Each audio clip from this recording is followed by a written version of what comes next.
সবাইকে নমস্কার জানিয়ে বলছি, প্লিজ দয়া করে কেউ কাউন্টিং এজেন্টরা এবং প্রার্থী ক্যান্ডিডেটরা তারা ভোটিং এলাকা ছেড়ে আসবেন না। স্ট্রং রুমে যেখানে কাউন্টিং হচ্ছে, মানে সেন্টারে, সেখান ছেড়ে কেউ আসবেন না। এটা বিজেপির প্ল্যান। প্রথম 2-3 রাউন্ডে আমি কালকে থেকেই বলছি যে ওদেরগুলো আগে দেখাবে, আমাদেরগুলো পরে দেখাবে।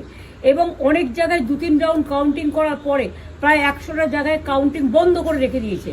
এবং কল্যাণীতে ধরা পড়েছে 7টা মেশিন, যেখানে কোনো মিল নেই। এটা টোটাল ফোর্স, পুলিশ সেন্ট্রাল ফোর্সকে দিয়ে চারিদিকে তৃণমূল কংগ্রেসের উপর অত্যাচার করছে, অফিস ভাঙছে, জোর করে দখল করছে। SIR নামে আপনারা দেখেছেন ভোট লুট করেছে যাতে যে সিটগুলো জিততে পারে। কিন্তু এখনও এমন 70টা সিট আছে, 100টা সিট আছে যেগুলো আমরা এগিয়ে আছি, সেগুলো বলছে না। টোটালটাই মিথ্যে নিউজ খাওয়াচ্ছে। আগে DICও এই খবরগুলো দিত, কিন্তু তাকে কালকে চেঞ্জ করে দেওয়া হয়েছে। টোটালটাই ইলেকশন কমিশন নিজের ইচ্ছে মতো খেলছে, এবং সাথে কেন্দ্রীয় বাহিনীকে নিয়ে। এবং আমাদের পুলিশরা টোটাল মাথা নত করে কেন্দ্রীয় বাহিনীর আন্ডারে কাজ করছে।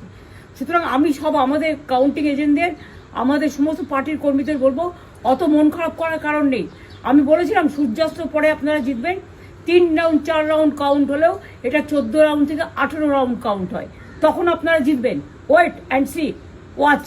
আমরা সবাই আপনাদের সাথে আছি, আপনারা কেউ ভয় পাবেন না, নিশ্চিন্তে থাকুন। আবার বাঘের বাচ্চার মতো লড়াই করে যাবো।